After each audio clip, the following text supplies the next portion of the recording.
Good morning, everyone. I'm Bahadır Turan.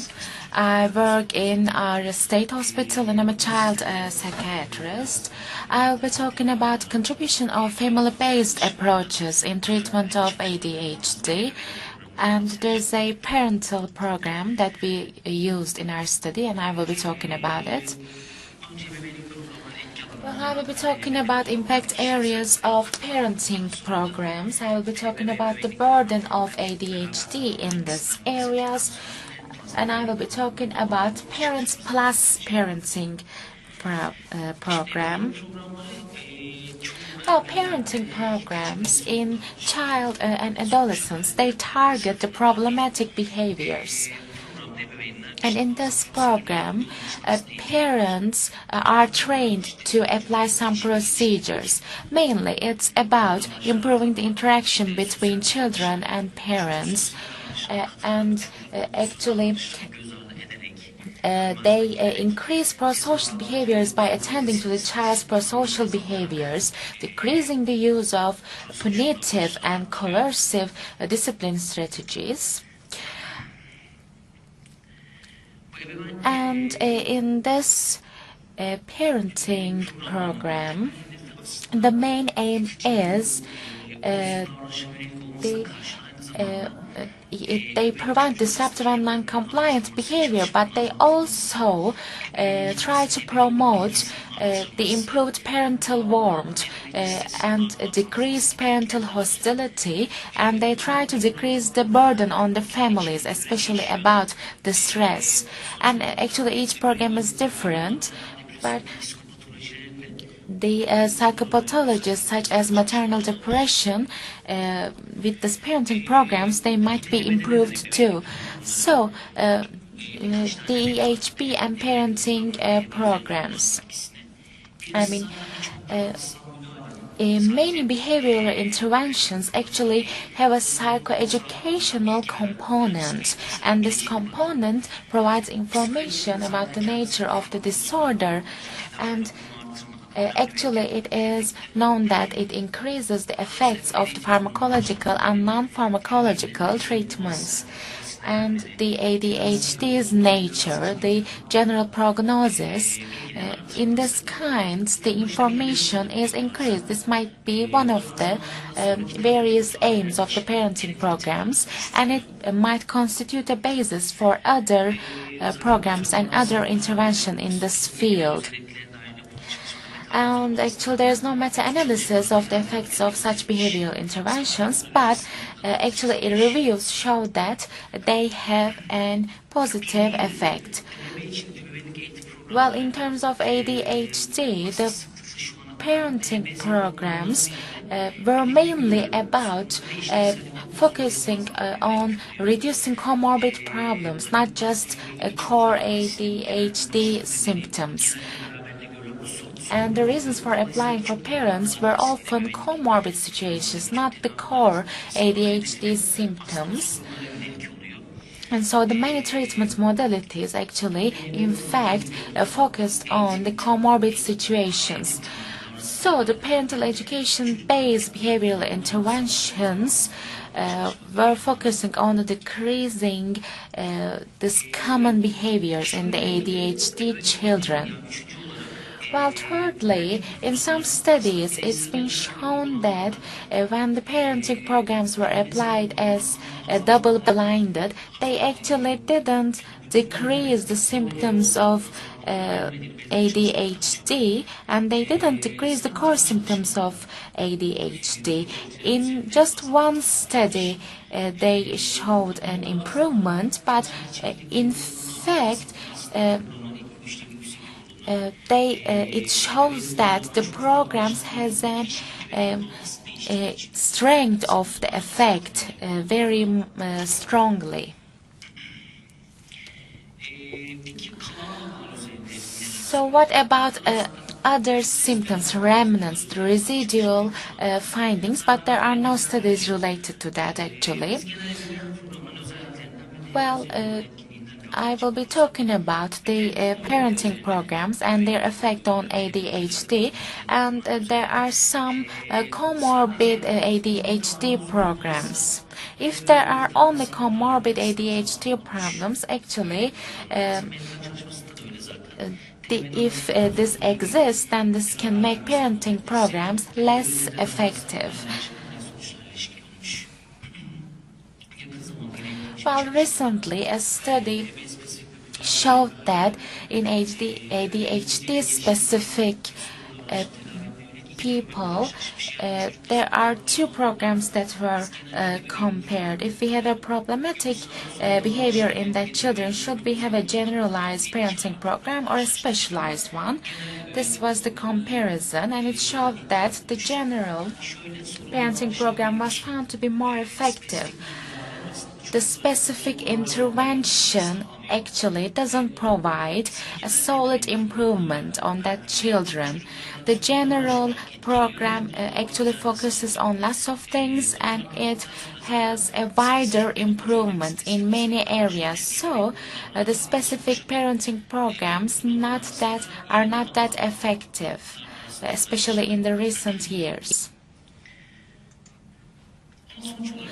But as a result, the behavioral interventions involving parenting programs might be used for children with ADHD. But still, comorbidity may change the effects of these behavioral interventions, but these programs can still be recommended for children with comorbidities. And shortly, I will be talking about these programs. They can be relation-based and behavioral-based ones. There are two classifications. And the social learning theory is used in these programs. The main aim is to understand the underlying causes of emotions, understanding the emotional behaviors and emotional responses of children, and basically shaping the emotions of the children is important, and predicting the emotions in this way is one of the main aims of the program. We have some programs such as STEP, PPP, nonviolent communication. Delinquency prevention program is one of them. Well, in general, there are some variants, but they are structured, and in average, they last for 10 or 12 weeks. And programs vary to some degree in content presented. For example, one of them might be focusing on the communication skills, one of them might be focusing on behavior management strategies, and they can be conducted in various settings. For example, it can be at home or a community clinic. And actually, it's also interesting for the parents and for teaching the relevant content might be another option. There might be lots of strategies in these programs. So, I would like to talk about Parents Plus programs. PP programs are systemic, solution-focused, and group-based interventions, and they are dealing with behavioral difficulties, disruptive behavior disorders, and it's actually can be used in clinical and community settings. It has some meta-analysis and systematic reviews. They are structured, and they are focusing on a group-based approach. Well, the most frequently used ones were PPP.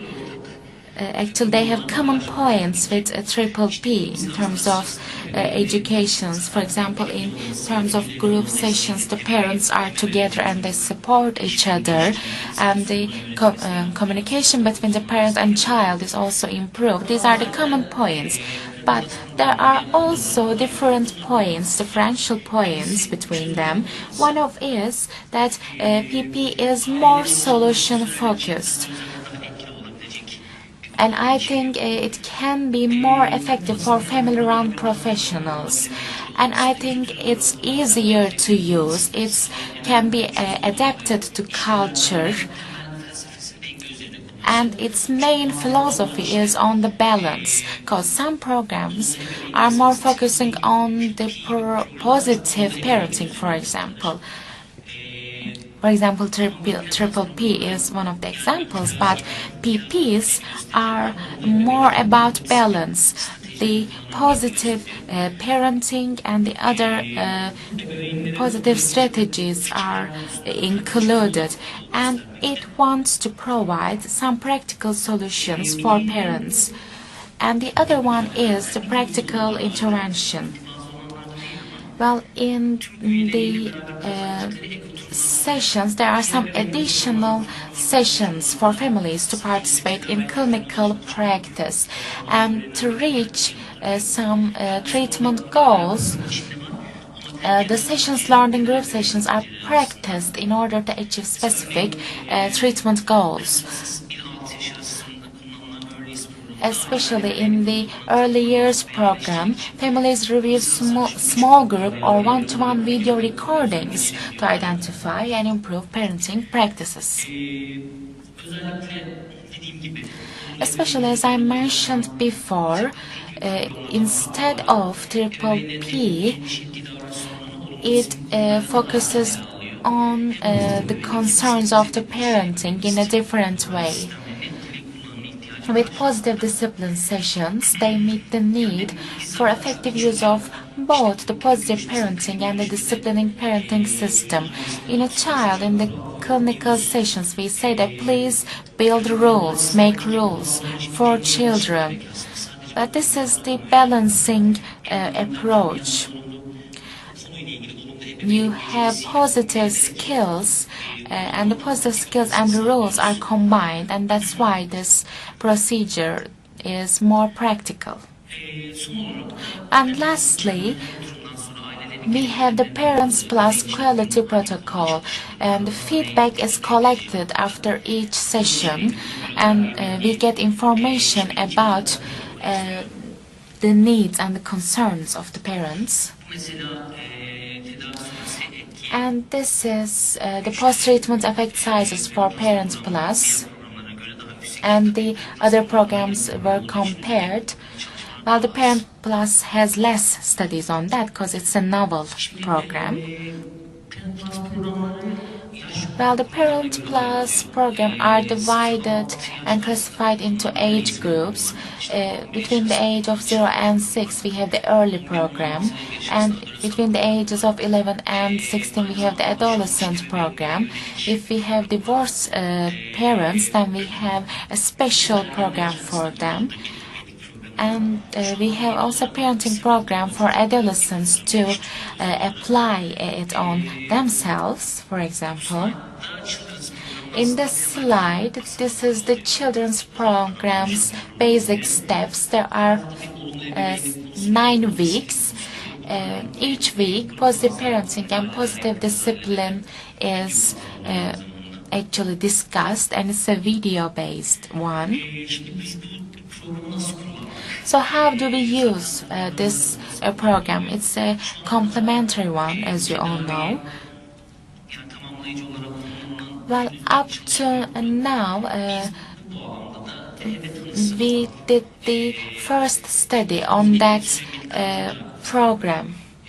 And in this study, we evaluated the effect of PP program on ADHD symptoms in children of ages between 6 and 11, and who received the diagnosis of ADHD and have used medications at an effective dose for at least 2 months. And it aimed to assess the participants' progression in this study. We planned it as a randomized controlled trial. And we have 25 case group and 25 control group. We had the social demographic data collection form. We used DAPA, FAD, SDQ, and we used CPRS-RL. and the program was lasted for 9 weeks. It was a single-blinded study. So in another group, we had clinical-based meetings, and in 9 weeks, we applied our program. And actually, we evaluated our data as pre-program and post-program. Well, in the case group and in the control group, when we compare both of them, the functionality scores have a significant increase. And in the communication between parenting, the effective emotions and effective connectivity actually improved.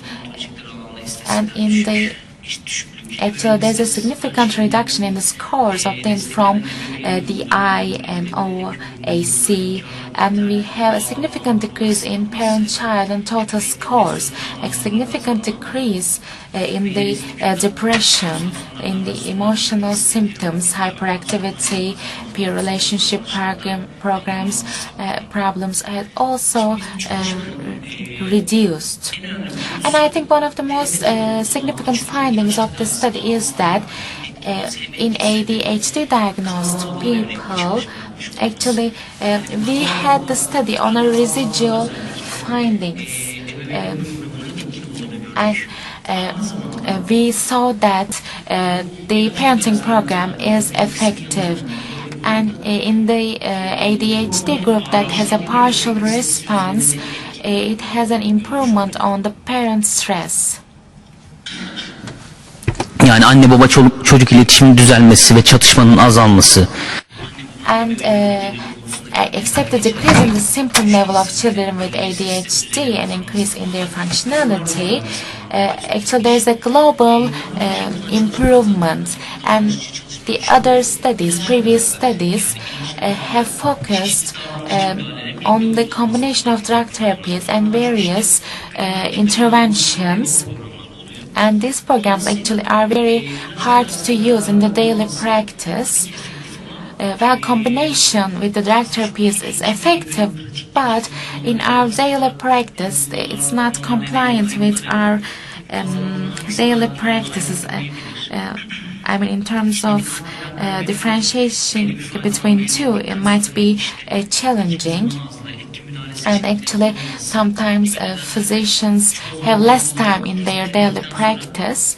So after we have the diagnosis and we see the cases, we look at the effect after this therapy.